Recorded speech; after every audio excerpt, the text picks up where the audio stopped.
Welcome to our latest tutorial on how to start a call on Snapchat. Updated for your Android device. Let's dive right in. First, open up your Snapchat app on your Android device. Once you're in, navigate to the chat icon located at the bottom of the screen. This will bring you to your list of chats with all your contacts.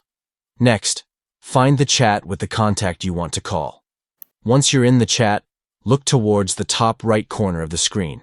You'll see two icons, a phone icon for a voice call and a video icon for a video call. If you're looking to make a voice call, simply tap on the phone icon.